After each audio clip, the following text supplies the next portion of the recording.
اے ایمان والو وہ بات کیوں کہتے ہو جو کرتے نہیں ہو، بہت بڑا جرم ہے اللہ کی بارگاہ میں کہ تم وہ کہو جو تم کہتے نہیں ہو۔ بسم اللہ الرحمن الرحیم، والصلاۃ والسلام علی رسول الکریم وعلی آلہ وصحبہ اجمعین۔ رمضان المبارک میں قرآن پاک کا کوئی نہ کوئی حصہ بیان کرتا رہتا ہوں، کئی سال سے معمول ہے۔ اس سال ارادہ کیا کہ یا ایھا الذین آمنوا کو میں جو اللہ نے قرآن میں 190 دفعہ ہمیں خطاب کیا ہے، اے ایمان والو، اس کے بعد ہمارے لیے کوئی بہت بڑا پیغام ہوتا ہے تو میں اس کو بیان کروں، لیکن وہ بہت ہی کم بیان ہو سکا کہ ہر یا ایھا الذین آمنوا پہ 2 3 دن بات ہوتی رہی، کیونکہ میرا مقصد کوئی پورا قرآن ختم کرنا نہیں، بلکہ جو چیز سامنے آئے وہ اچھی طرح سمجھ میں آ جائے، اور لوگ یہاں لائیو بھی سن رہے ہوتے ہیں، ان تک بھی پیغام صحیح پہنچے۔ قرآن ہدایت نامہ ہے۔ ہدا کسے کہتے ہیں؟ ہدا سمندر میں پہاڑ کی نکلی ہوئی چٹان جو پانی سے باہر نکلی ہوتی ہے اور سورج کی روشنی سے وہ چمکتی ہے، اس کو ہدا کہتے ہیں۔ جب ہم اللہ سے کہتے ہیں اہدنا الصراط المستقیم، جب اللہ تعالیٰ کہتا ہے ہدن للمتقین، تو عرب کی دیہاتی زبان میں ہم یہ کہہ رہے ہیں کہ ہمیں وہ چٹان دکھا جس کو دیکھ کر راستہ ہمیں صحیح معلوم ہو جائے۔ پہلے تھوڑا سا اس کا پس منظر سمجھیں کہ عرب سمندری سفر سے ڈرتے تھے، اس لیے اس واحد ملک ہے سعودیہ جو اتنا بڑا ہے کہ پاکستان سے 5 گنا بڑا ہے، اور اس میں ایک دریا بھی نہیں، اور عجب بات ہے کہ جزیرہ نما ہے، 3 طرف اس کے سمندر ہے، اور اس کے باوجود میں نہیں، یہ پوری دنیا کا واحد ملک ہے جس میں دریا نہیں ہے، اور بارشیں انتہائی کم ہیں۔ پہاڑوں کی بناوٹ ایسی ہے کہ مونسون ہوائیں ٹکرا کے واپس مڑ جاتی ہیں، برستی نہیں۔ اللہ نے اس کو صحرا رکھا کہ کوئی قوم اس کا لالچ میں آ کر اسے فتح کرنے کے چکر میں نہ پڑے۔ تو عرب سمندری سفر سے، پانی سے گھبراتے تھے، لیکن سمندری سفر تو کرنا ہی پڑتا تھا۔ تو اس زمانے میں رات کو بالنجم ہم یہتدون، رات کو ستاروں کو دیکھ کے وہ اپنی راہیں متعین کرتے تھے، اور دن میں سمندر میں نکلی ہوئی پہاڑی چوٹیاں وہ ان کی نشانی ہوتی تھی، جس کو ہدا کہتے ہیں۔ ایسے کہ یہ جو چوٹی ہے اس سے جدہ کی طرف راستہ مڑتا ہے، یہ جو چوٹی ہے اس سے یمبو کی طرف راستہ مڑتا ہے، یہ جو چوٹی ہے اس سے عقبہ کی طرف راستہ مڑتا ہے۔ کمپاس کوئی نہیں، نقش نہیں، تو ان کے لیے پہاڑ کی چوٹی راستہ دکھانے والی ہوتی تھی، تو اس کو کہتے تھے ہدا۔ اگر وہ چوٹی خطا ہو جاتی اور اس سے دائیں بائیں ہو جاتے تو پھر وہ سمندر کے پانی میں بھٹک بھٹک کے قدرتی کوئی ان کو راستہ مل جائے تو مل جائے، ورنہ سمندر میں بھٹک کے مر جانا ہی مقدر ہوتا تھا۔ تو اس لیے اس چوٹی کی انتہائی اہمیت ہوتی تھی، نظریں گاڑ کے رکھتے تھے۔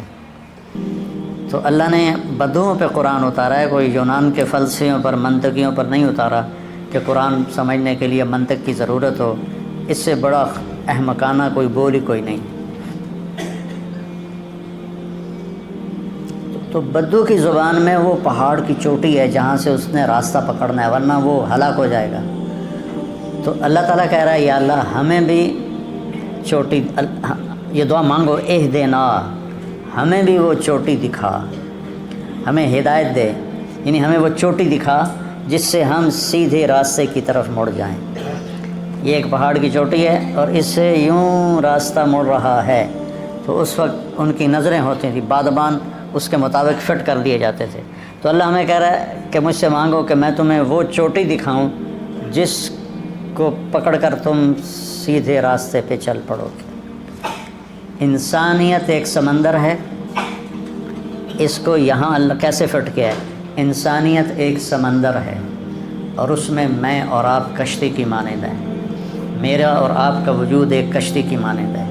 اس انسانیت کے سمندر میں ہم نے وہ سیدھا راستہ تلاش کرنا ہے جس سے ہماری دنیا بھی بنے، ہماری آخرت بھی بنے۔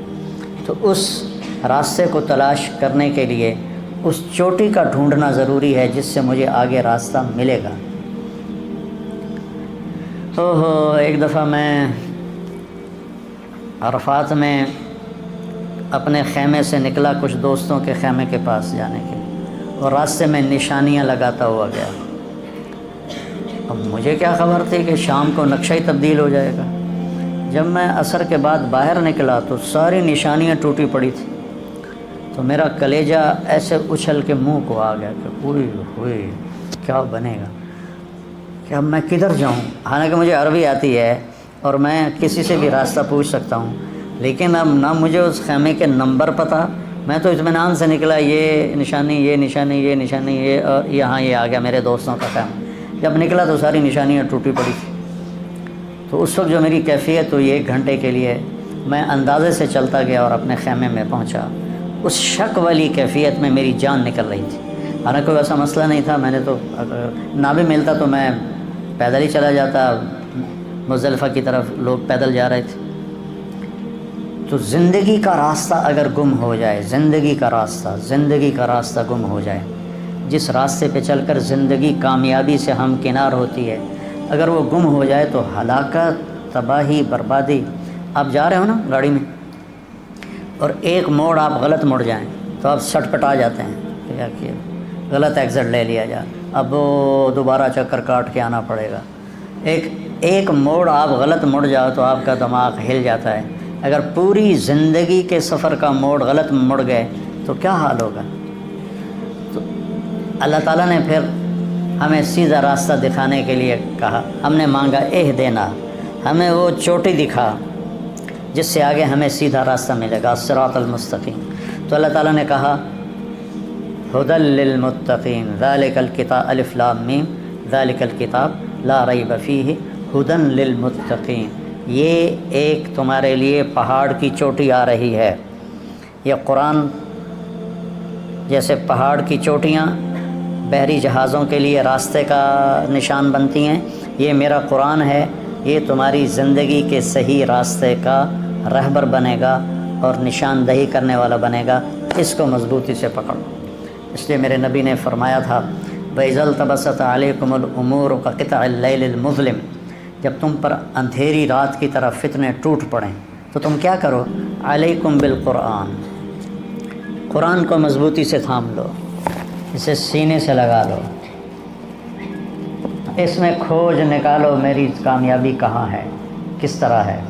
فَإِنَّهُ مَاحِلٌ مُصَدَّقٌ وَشَافِعٌ مُشَفَّعٌ، جس کے بارے میں یہ سفارش کرے گا وہ کامیاب ہوگا، جس کے بارے میں یہ جھگڑا کرے گا وہ ہلاک و برباد ہو جائے گا۔ تو قرآن ہے ہدا، یہ وہ پہاڑ کی چوٹی ہے جس سے ہمیں صراط مستقیم ملے گا، جو ہم نے کہا تھا صراط الذین انعمت علیہم، جن پر تیرا انعام ہوا ان لوگوں کا ہمیں راستہ بتا۔ تو وہ کوئی سائنسدان تو نہیں بتا سکتا تھا، تو اللہ نے اپنے محبوب صلی اللہ علیہ وسلم کو منتخب فرمایا اور ان پر اس قرآن کو نازل فرمایا۔ پہلے آسمانی کتابیں اترتی تھیں تو آسمان کے دروازے بند نہیں کیے جاتے تھے، کھلے رہتے تھے، شیطان اوپر جاتے تھے، آسمان کے فرشتوں کی باتیں سن کر جھوٹی سچی ملا کر کاہنوں کو بتاتے تھے۔ لیکن جب قرآن اترنا شروع ہوا تو آسمان کے دروازے بند کر دیے گئے۔ انا كنا نقعد منها مقاعد للسمع فمن يستمع الآن يجد له شهابا رصدا ولا ندري اشر اريد بمن في الارض ام اراد بهم ربهم رشدا، کہ شیطانوں نے آ کے بڑے شیطان سے کہا کہ مارے گئے، پہلے تو آسمانوں پہ جاتے تھے تو دروازے کھلے ہوتے تھے، ہم کوئی نہ کوئی شدھ بدھ سن لیتے تھے، اب تو وہاں پہرا لگ گیا ہے اور جو قریب جاتا ہے اس کو آگ کا انگارہ پڑتا ہے، وہ خاکستر ہو جاتا ہے، راکھ ہو جاتا ہے، یہ کیا ہوا ہے؟ تو شیطان نے کہا کہ چکر لگاؤ، کوئی دنیا میں تبدیلی آئی ہے۔ تو پھر نصیبین عراق کا ایک شہر ہے، وہاں کے جنات کی ایک جماعت کا گزر ہوا مکہ سے، تو آپ ایک وادی میں کھڑے قرآن پڑھ رہے تھے، وَإِذْ صَرَفْنَا إِلَيْكَ نَفَرًا مِنَ الْجِنِّ يَسْتَمِعُونَ الْقُرْآنَ قُلْ أُوحِيَ إِلَيَّ أَنَّهُ اسْتَمَعَ نَفَرٌ مِنَ الْجِنِّ۔ تو جنات نے قرآن سنا تو ان کا او ہو یہ ہے وہ لگتا ہے بڑا واقعہ جس کی وجہ سے آسمان کے دروازے بند ہو گئے. پہلی کتابوں کو لکھوایا گیا، اللہ نے لکھوایا فرشتوں کے ذریعے سے. تورات لکھوائی گئی، زبور لکھوائی گئی، انجیل بائبل لکھوائی گئی اور اتار دی گئی. یہ اللہ کی زبان سے نکلا ہوا کلام نہیں ہے. تورات، زبور، انجیل یہ لکھا ہوا کلام ہے، اس لیے یہ تبدیل ہو گیا. اس میں خود اس مذہب والوں نے تبدیلیاں کر دیں. اور زبور تو ویسے ہی مٹ گئی، اس کا کوئی نشانی کوئی نہیں. اور باقی ساری کتابوں کے ترجمے موجود ہیں، اصل زبان میں جو کتاب تھی وہ نہیں ہے. قرآن اللہ کا کلام بھی ہے اور اللہ کی کتاب بھی ہے. باقی کتابیں اللہ کی کتاب ہیں، اللہ کا کلام نہیں. اللہ کی زبان سے تورات ادا نہیں ہوئی، اللہ کی زبان سے زبور ادا نہیں ہوئی، اللہ کی زبان سے انجیل ادا نہیں ہوئی. اگر اللہ کی زبان سے ادا ہوتی تو یہ بھی کبھی مٹ نہ سکتی، نہ کوئی انہیں تبدیل کر سکتا. جیسے قرآن کو کوئی آج تک بدل نہیں سکا، کوئی تبدیل نہیں کر سکا، اس جیسا کوئی کلام نہیں لا سکا. قرآن کا دعویٰ آج تک موجود ہے. قل لئن اجتمعت الانس والجن على ان یاتوا بمثل هذا القرآن لا یاتون بمثله ولو كان بعضهم لبعض ظہیرا.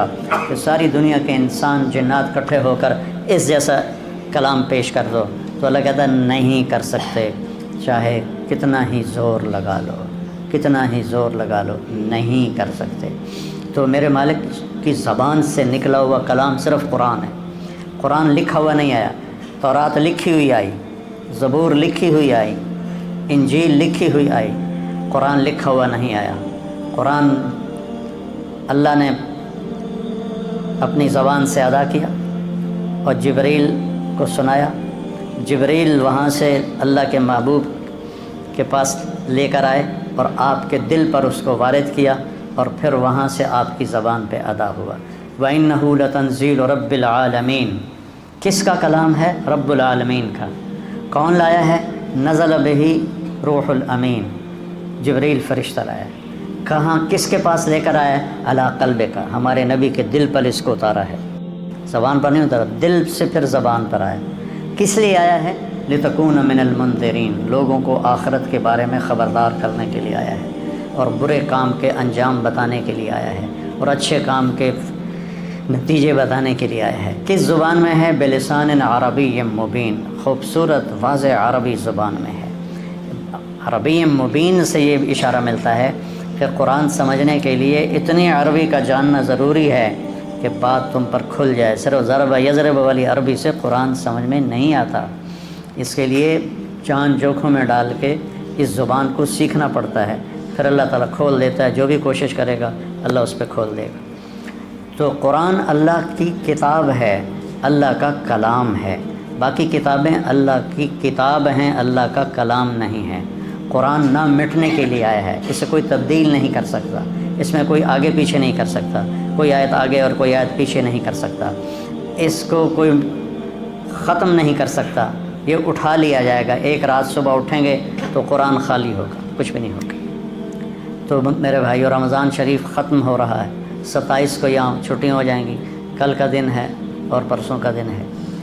اس قرآن کو اپنے سینے سے لگا لو، اس کا ترجمہ پڑھو یہ کیا کہتا ہے.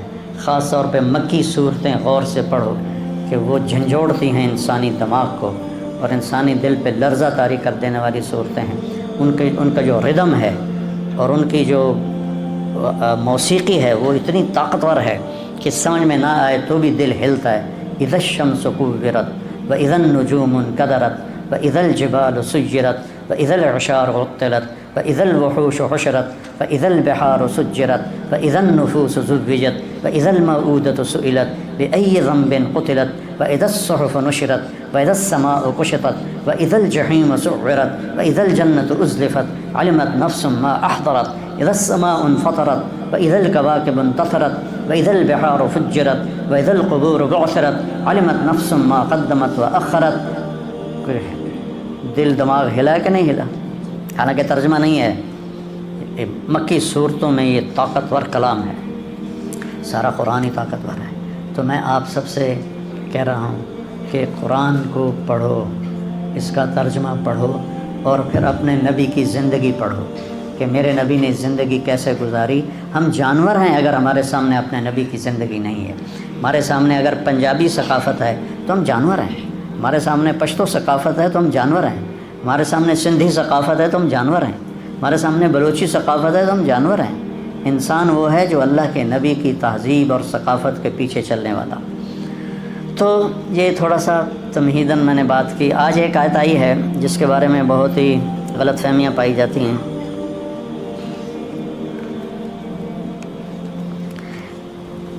اے ایمان والو، یا ایھا الذین آمنوا لم تقولون ما لا تفعلون، جو کرتے نہیں وہ کہتے کیوں ہو. اس آیت سے ایک بہت غلط مفہوم سمجھا جاتا ہے کہ کسی کو اچھائی کی بات کرنے کے لیے ضروری ہے کہ پہلے خود عمل کرو.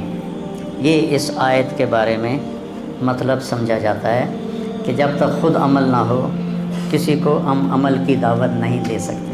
جب تک میں خود روزے نہیں رکھ رہا میں کسی کو روزہ رکھنے کی دعوت نہیں دے سکتا. جب تک میں خود داڑھی نہیں رکھ لیتا میں کسی کو داڑھی رکھنے کی دعوت نہیں دے سکتا.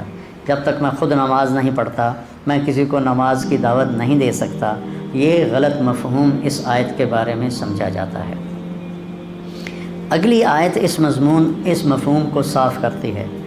اگلا جملہ، کبر مقتا عند اللہ ان تقولوا ما لا تفعلون، بہت بڑا وبال ہے، جرم ہے اللہ کی بارگاہ میں تم وہ کہو جو کہتے نہیں ہو، جو کرتے نہیں ہو. اب میں آپ کو ایک مثال دے کے پوچھتا ہوں. اللہ کہہ رہا ہے بہت بڑا جرم ہے کہ تم جو کرتے نہیں وہ کہو. تو میں ایک مثال دیتا ہوں. ایک شرابی کسی دوسرے دوست سے کہتا ہے کہ یار شراب نہ پینا، میں تو پھنس گیا ہوں، شراب نہ پینا. تو یہ اس نے گناہ کیا ہے یا کوئی اچھی بات کی ہے؟ بولو. ایک باپ نماز نہیں پڑھتا لیکن چاہتا ہے میرے بچے نمازی ہوں تو ان سے کہتا ہے بیٹا نماز پڑھ لیا کرو. تو یہ گناہ کیا ہے یا کوئی نیکی کا کام کیا ہے؟ ہمارے دیہاتوں میں لوگ ان پڑھ ہیں، قرآن نہیں پڑھے ہوئے، نماز بھی ٹوٹی پھوٹی ہے. تو ہم نے وہاں اب گاؤں میں بہت جگہ مدارس ہیں ماشاءاللہ. تو گاؤں کے چھوٹے چھوٹے بچے وہ پکڑ کے وہاں بلاتے ہیں، ان کو قرآن پڑھاتے ہیں اور ان کے والدین خود ان کو بھیجتے ہیں. اب نہ ماں پڑھی ہوئی ہے قرآن نہ باپ پڑھا ہوا ہے، اور وہ اپنے بیٹے کو قاری صاحب کے ساتھ بھیج دیتا ہے کہ جا جا پتر پڑھ، جا پتر پڑھ. خود تو وہ سورۃ فاتحہ کے سوا کچھ جانتا نہیں. تو کیا اس نے یہ جرم کیا ہے کہ بیٹے سے کہے آگے بیٹا کہے آپ تو پڑھیا نہیں مینوں کیوں آندا پیا، جا پہلے تو آپ پڑھ. یہ اس طرح کا یہ بہت بڑا مس انڈرسٹینڈنگ ہے اس آیت کے بارے میں. اپنے کرتوت تو پہلے ویکھو پھر سانوں تبلیغاں کریا جائے. پہلے اپنے کرتوت ٹھیک کرو پھر سانوں تبلیغاں کریا جائے.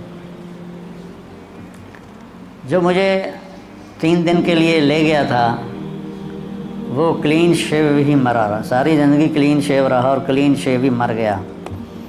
تو میں اس کو کہتا تیرے منہ تے تو داڑھی نہیں، تو کڑی تبلیغ کرنا آ گیا، چل بھاج جا. تو آج مجھ سے بڑے گھاٹے والا کون ہوتا؟ اس آیت کا مطلب بالکل یہ نہیں ہے کہ الدال علی الخیر کفاعلہ، کسی کو نیکی کی بات بتانے والا اور اگر وہ نیکی کا کام کر لے تو کہنے والے کو بھی اس کا اجر ملتا ہے. اور آیت کے بارے میں یہ مفہوم سمجھا جا رہا ہے جب تک خود عمل نہ ہو تو ہمیں تو دعوت دینی نہیں چاہیے. اس کے ساتھ آپ کو ایک قرآن کی آیت سناتا ہوں. لعن الذین کفروا من بنی اسرائیل علی لسان داود و عیسی ابن مریم ذلک بما عصوا وکانوا یعتدون کانوا لا یتناہون عن منکر فعلوہ. بنی اسرائیل پر لعنت برسی داؤد علیہ السلام اور عیسیٰ ابن مریم کی زبان سے. اس کی وجہ یہ ہے کہ وہ گناہوں میں بہت آگے چلے گئے تھے، نمبر 1. نمبر 2، کانوا لا یتناہون، نہیں روکتے تھے، غور سے سننا، نہیں روکتے تھے عن منکرن، اس گناہ سے اور لوگوں کو، فعلوہ، جس گناہ کو وہ خود کر رہے ہوتے تھے اس گناہ سے وہ اوروں کو نہیں روکتے تھے. اس پر اللہ ان پہ لعنت برسا رہا ہے. ایک ان کی نافرمانی اور ایک یہ کہ تم خود گناہ گار ہو تو کسی کو دیکھتے ہو تو اس کو روکو تو صحیح. سبحان اللہ، کتنا کلیئر اللہ نے کر دیا ہے. لا یتناہون عن منکر فعلوہ، نہیں روکتے تھے اس گناہ سے جو وہ خود کر رہے ہوتے تھے. تو اس آیت کے مطابق تو اسے روکنا چاہیے نہیں. خود شراب پیتا ہے تو اسے تو شراب سے نہیں روکنا چاہیے. خود نماز نہیں پڑھتا تو اسے نماز کے لیے نہیں کہنا چاہیے. یہ تو سارا سسٹم وہ تباہ ہو جائے گا اگر یہ مفہوم صحیح لیا جائے. تو پھر اس آیت کا مفہوم کیا ہے؟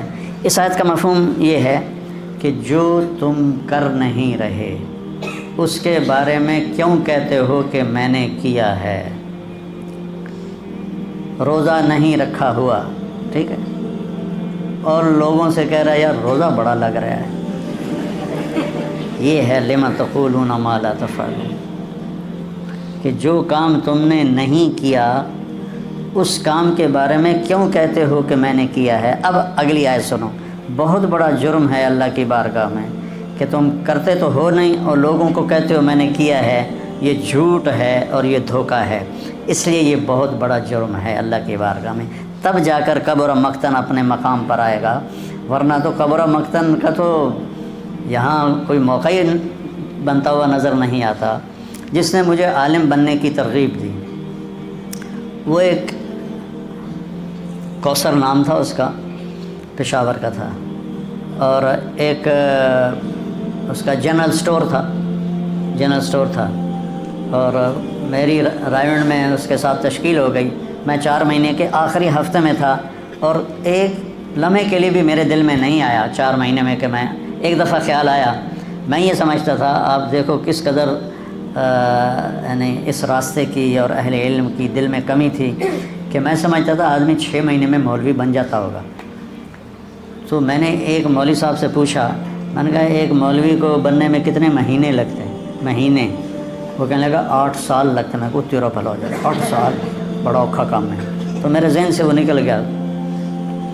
تو وہ میرے سال مجھ سے بڑا تھا عمر میں، وہ دکاندار تھا، دکان چلاتا تھا. میری تو اسے 18 سال عمر تھی. تو وہ مجھ سے پوچھتا ہے تم کیا کرتے ہو؟ میں نے کہا میں نے FSC کی ہے، میں نے میڈیکل کالج میں میڈیکل پڑھنا ہے، ڈاکٹر بننا ہے. کہنے لگا تمہارے والد کیا کرتے ہیں؟ میں نے کہا وہ ذمہ دار ہیں. کہنے لگا پھر تم عالم بن جاؤ، ڈاکٹر بن کے کیا کرو گے؟ عالم بن جاؤ تمہاری آخرت بن جائے گی. اب میں اسے کہتا پہلے اپنی دکان سنبھال پھر میرے نال گل کریں. آپ تو دکاندار ہیں، میں نے تو آخی جانا ہے عالم بن جائے. چل تو کتنا گھاٹے کا سودا ہوتا میری زندگی کا. تو مجھے ترغیب دینے لگ گیا تو عالم بن جائے، تو عالم بن جائے. میں کہا یار میری جان چھاڑ، مشکل کام ہے، میں نہیں کر سکتا. کہنے لگا اچھا ڈاکٹر بن کے کیا کرو گے؟ اتنا ہی ہے نا کہ پہلے بھی اللہ نے مال دیا ہوا ہے، اس نے پیسے کا لفظ استعمال کیا تھا. پہلے ہی اللہ نے پیسے دیے ہوئے ہیں، تو ڈاکٹر بنو گے تو کچھ پیسے اور زیادہ ہو جائیں گے، اس سے زیادہ تم ڈاکٹری میں کیا کرو گے؟ اس نے میری کلی اڑا دی، بھگ سے اڑ گئے. میں کہا یہ کتنی صحیح بات کر رہا ہے. چونکہ میں جب بھی ترغیب سنتا تھا ڈاکٹر بنو تو اس میں 2 باتیں مجھے یاد ہیں، میرے کانوں میں، میری یادداشت ٹھیک ہے ابھی تک. میری ماں بولتی یا میرا باپ بولتا یا میرا چاچا بولتا یا میرا کوئی بھی بولتا تو وہ کہتے طارق میاں ڈاکٹر بن جا، بڑے پیسے، بڑی عزت. میری یادداشت میں نہیں کہ کسی نے کہا ہو لوگوں کی خدمت کرو گے، مریضوں کا علاج کرو گے، ان کی دعائیں لوگے. نیور، ہرگز نہیں. بھائی یہ 2 باتیں، ڈاکٹر بن جاؤ، بڑے پیسے، بڑی عزت. تو اس نے میری وکٹ اڑا دی کہ پہلے بھی اللہ نے دیا ہوا ہے، 100 پہ 1000 ہو جائیں گے. میں نے کہا یار یہ بات تو ٹھیک کر رہا ہے. تو اللہ نے میرا دماغ گھمایا اور آج میں آپ کے سامنے بیٹھا ہوں. میری زندگی گزر گئی اس راستے. تو میں تو اس کے لیے اتنی دعائیں کرتا ہوں، اس کا احسان ہی میں نہیں اتار سکتا کہ اس نے مجھے میرے پیچھے ہی پڑ گیا. تو اس آیت کا یہ مفہوم کبھی بھی نہیں رہا کہ خود عمل نہ ہو تو اوروں کو عمل کی دعوت نہیں دے سکتے، یہ کبھی بھی نہیں رہا. امام احمد بن حنبل اور ابو بکر صدیق یہ 2 ہستیاں ایسی ہیں جن کے بارے میں تاریخ کہتی ہے. ابو ہریرہ کہتے ہیں کہ اگر ابو بکر نہ ہوتے تو اللہ کا نام لینے والا کوئی نہ رہتا. اور اس کے پھر کوئی 250 سال کے بعد امام احمد بن حنبل کے بارے میں تاریخ نے یہ لکھا کہ اگر احمد بن حنبل نہ ہوتے تو اللہ کا نام لینے والا کوئی نہ رہتا. ایک بہت لمبی کہانی ہے. جس میں اس قرآن کے بارے میں ایک غلط عقیدہ بدعتیوں نے ڈال دیا تھا، اس پر امام احمد بن حنبل جم گئے کہ میں اس عقیدے پر کبھی بھی فتویٰ نہیں دوں گا۔ حکومت ساری اس عقیدے پر آ گئی، کتنے علماء قتل کیے گئے، اور آخر ان کی باری آئی، یہ پکڑے گئے تو ان کو پہلے جیل میں ڈال دیا گیا۔ اس وقت معتصم باللہ، ہارون رشید کا بیٹا، وہ خلیفہ تھا، امیر المومنین تھا، اور وہ بھی اسی عقیدے کا تھا۔ اس سے پہلے مامون رشید کا دماغ پھرا اور وہ لائن سے اترا، اور آپ طلبہ بیٹھے ہوئے، سب سے پہلا شخص جو امت محمد میں منطق کو لایا وہ مامون رشید تھا۔ اگر یہ کم وقت ہدایت کا ذریعہ ہوتی تو مامون تو گمراہ نہ ہوتا۔ منطقی دلائل سن کر اور وہ قرآن کے مخلوق ہونے کا دعویٰ کر بیٹھا۔ وہ حافظ حدیث تھا اور حافظ قرآن تھا اور حافظ الحدیث تھا، اور ایسا پٹڑی سے اترا، ایسا پٹڑی سے اترا، کتنے بڑے بڑے علماء اس نے قتل کروائے، اور کتنے سال تک امت اس فتنے سے گزرتی رہی اور مصیبت اٹھاتی رہی۔ تو سبب اس کا منطق تھی، منطق۔ تو احمد بن حنبل رحمہ اللہ کو قید کیا گیا، اور پھر ایک دن طے ہوا کہ اس کو دربار میں پیش کیا جائے۔ تو احمد بن حنبل فرماتے ہیں کہ مجھے خیال آیا کہ میں بوڑھا ہو گیا ہوں اور میں یہ حکمرانوں کے کوڑے برداشت نہیں کر سکتا، میں ان کی سزا برداشت نہیں کر سکتا، تو میں بھی جان بچانے کے لیے کہہ دوں گا ٹھیک ہے قرآن مخلوق، کیونکہ جان بچانے کے لیے کلمہ کفر کہنا جائز ہے۔ کہنے کہ یہ میرے اندر خیال آ گیا۔ جس دن مجھے لے جا رہے تھے دربار میں، بیڑیوں میں اور چھتوں پہ عورتیں اور گلی میں لوگ اور ایک رش رولا، ایک قدآور آدمی مجمع کو چیرتا ہوا آگے آیا۔ وہ اتنا قدآور تھا کہ لوگوں میں اس کا قد نمایاں نظر آ رہا تھا۔ وہ کہتا احمد یا احمد۔ تو اس کی گرج دار آواز سن کر امام احمد نے سر اٹھایا تو کہنے لگا اتعرفنی، مجھے جانتے ہو؟ انہوں نے فرمایا نہیں، میں نہیں جانتا۔ کہنا ابو الہیثم، انا ابو الہیثم، میں ابو الہیثم ہوں، بغداد کا سب سے بڑا چور۔ یاد رکھو مجھے اس جرم کی سزا میں 18,000 کوڑے لگ چکے ہیں اب تک، اور میں نے وہ چوری نہیں چھوڑی، تم کوڑوں کے ڈر سے حق نہ چھوڑ دینا۔ احمد بن حنبل فرماتے ہیں اس نے مجھے زندہ کر دیا، میرے اندر لہر دوڑ گئی۔ ایک چور کی دعوت نے امام وقت کو ہدایت کا راستہ دکھا دیا، چور کی دعوت، اور کہہ رہا ہے کہ ابھی تک میں نے چوری نہیں چھوڑی، اور مجھے مختلف اوقات میں جو کوڑے پڑے ہیں 18,000 کوڑے پڑے ہیں، اور میں نے چوری نہیں چھوڑی، دیکھو تم حق نہ چھوڑ دیں۔ تو امام احمد بن حنبل تن گئے، کہنے مجھے اس نے بیٹھے بیٹھے شروع ہو جاتے رحم اللہ ابو الہیثم، رحم اللہ ابو الہیثم، زور زور سے کہنا شروع کرتے اللہ ابو الہیثم پہ رحم فرما۔ ایک دن بیٹے نے پوچھا یہ ابو الہیثم کون ہے؟ آپ نے کبھی بتایا نہیں ہمیں کہ ابو الہیثم کون ہے؟ تو پھر یہ سارا قصہ سنایا جو میں نے آپ کو سنایا کہ وہ شخص ہے جس نے میرے ایمان کو زندہ کر دیا اور میں ان کے کوڑے کھانے کے لیے تیار ہو گئی۔ تو پھر وہی ہوا، احمد بن ابی داود ان کا مفتی تھا اور احمد بن حنبل اہل السنت کے اس وقت ترجمان تھے۔ اس نے کہا یہ میرے نزدیک واجب القتل ہے، اس کا قتل، اس کا خون میرے ذمہ ڈال دو، اسے قتل کر دیا جائے۔ تو معتصم تھوڑا ڈرتا تھا کہ بہت بڑی شخصیت ہے، تو اس نے کہا کہ کون ہے جو ان کو کم سے کم کوڑوں میں ہلاک کر دے؟ تو ایک حبشی کھڑا ہوا، اس نے کہا جو میرے 10 کوڑے کھا لیتا ہے وہ زندہ نہیں رہتا۔ انہوں نے کہا تم اور اس کے کوڑے لگاؤ۔ ان کا کرتا اتارا گیا اور اس نے 60 کوڑے لگائے، 60، اور خون ایسے بہہ رہا تھا، اور ان کی چادر کھل گئی، تہمت کھل گیا۔ جب تہمت کھلا تو انہوں نے کہا یا اللہ مجھے بے پردہ ہونے سے بچانا۔ تو کھلا ہوا کوئی چادر وہیں ہوا میں معلق ہو گیا، ایسے کھڑی ہو کے، تو ان پر غشی طاری ہو گئی۔ تو احمد بن ابی داود آیا اور آ کر کہنے لگا اب بھی اگر تم کہہ دو قرآن مخلوق ہے تو میں تمہیں خلیفہ کے عذاب سے بچا لوں گی۔ تو نے ایسے جھرجھری لی اور کہنے لگے اب بھی تم کہہ دو کہ قرآن اللہ کا کلام ہے تو میں تمہیں اللہ کے عذاب سے بچا لوں گا۔ ایک چور کے کھاتے میں ہے امت کا اسلام۔ تو کبھی خیر کی بات سے منہ نہ موڑنا۔ چاہے تمہارا عمل ہے یا نہیں. دعوت دینا ہمارے ذمے ہے، لوگوں کو خیر کی بات بتانا ہمارے ذمے ہے. اس لیے میں کہتا رہتا ہوں کہ تبلیغ میں جاؤ آپ لوگ، صرف 3 دن لگا لیا کرو تو آپ کا بہت نفع ہوگا، بہت نفع ہوگا، بہت سیکھنے کو ملے گا. اور جیسے رمضان میں بھائی کوئی نماز پڑھ رہا ہے، کوئی قرآن پڑھ رہا ہے، کوئی تسبیح پڑھ رہا ہے، رمضان کے بعد بھی یہ شروع ہے تو انشاءاللہ بہت فائدہ ہوگا. سبحانک اللہم و بحمدک، اشہد ان لا الہ الا انت، استغفرک و اتوب الیک.